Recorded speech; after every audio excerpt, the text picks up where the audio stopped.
Hi friends, இன்னைக்கு என்ன lunch செஞ்சேன்னு பார்க்கலாமா? வெஜிடபிள் புலாவ், கேரட், பீன்ஸ், உருளைக்கிழங்கு, பட்டாணி சேர்த்து வெஜிடபிள் புலாவ் செஞ்சேன். அதுக்கு சைட் டிஷ்ஷாக பொட்டேட்டோ கிரேவி. இதுதான் நான் என் பசங்களுக்கு இன்றைக்கி செஞ்சு கொடுத்தேன். இப்போது வெஜிடபிள் புலாவ் எப்படி செய்யலான்னு பார்க்கலாமா? இதுக்கு ஒரு குக்கரை அடுப்பில் வச்சு எண்ணெய் சேர்த்து சோம்பு, பட்டை, கிராம்பு, ஏலக்காய், பிரியாணி இலை சேர்த்துக்கிறேன். இதோட கட் பண்ணி வச்சுருக்கிறேன் 2 பெரிய வெங்காயம், 6 பச்சை மிளகாய் 2 கீரி சேர்த்துக்கிறேன்.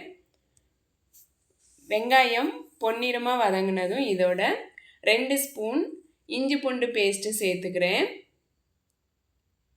இப்போது கொஞ்சம் மல்லி இலையும் புதினா இலையும் சேர்த்து வதக்கி விட்டுக்கிறேன்.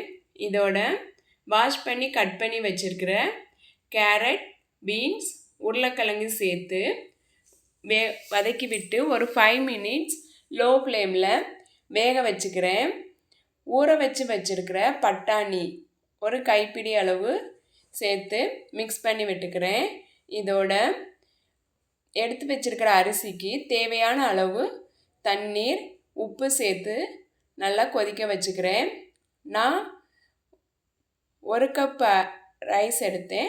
அதுக்கு 2.5 கப்பு தண்ணி, இது வீட்டு அரிசிங்கிறனால 2.5 கப் தண்ணி சேர்த்தேன். இதே பிரியாணி அரிசினா 1.5 கப் சேர்த்தா போதும். இப்போ குக்கரை மூடி போட்டு 3 விசில் விட்டு எடுத்தால் சூப்பரான வெஜிடபிள் புலாவ் ரெடி. இதுக்கு சைட் டிஷ்ஷாக உருளைக்கிழங்கு கிரேவி எப்படி செய்யலான்னு பார்க்கலாமா?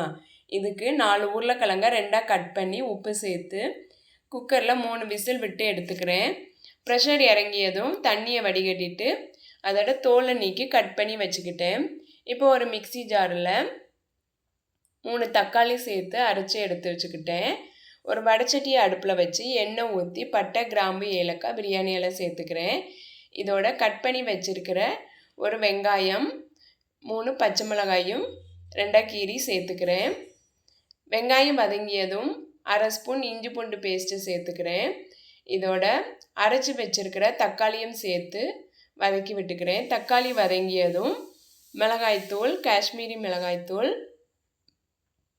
மஞ்சள் தூள், மல்லித்தூள், 1 ஸ்பூன் குழம்பு மிளகாய்த்தூள் சேர்த்து வதக்கி விட்டுக்கிறேன். மசாலா பச்சை வாசனை போனதும் இதோட தேவையான அளவு தண்ணி சேர்த்து உப்பு ஆட் பண்ணி நல்லா கொதிக்க விட்டுக்கிறேன்.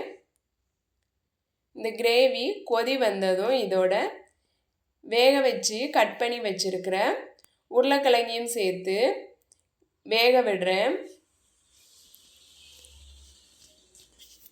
உருளைக்கிழங்கு மசாலாவில் நல்லா வெந்ததும் கொத்தமல்லி இலையை தூவி இறக்குனா சூப்பரான உருளைக்கிழங்கு கிரேவி ரெடி. இந்த கிரேவி புலாவ், கீ ரைஸ், சப்பாத்தி எல்லாத்துக்கும் சூப்பராக இருக்கும். நீங்களும் செஞ்சு பாருங்கள். இந்த மாதிரி லஞ்சுக்கு குழந்தைங்களுக்கு கொடுத்து விட்டால் சூப்பராக சாப்பிட்டு வந்துடுவாங்க. டிஃபன் பாக்ஸ் கண்டிப்பாக காலியாக தான் வரும். இந்த வீடியோ உங்களுக்கு பிடிச்சிருந்தா லைக் பண்ணுங்கள், சப்ஸ்கிரைப் பண்ணுங்கள், கமெண்ட் பண்ணுங்கள். நான் பிரேக்ஃபாஸ்ட்டுக்கு தோசையோட என் பசங்களுக்கு வடையும் செஞ்சு கொடுத்தேன். தேங்க்யூ.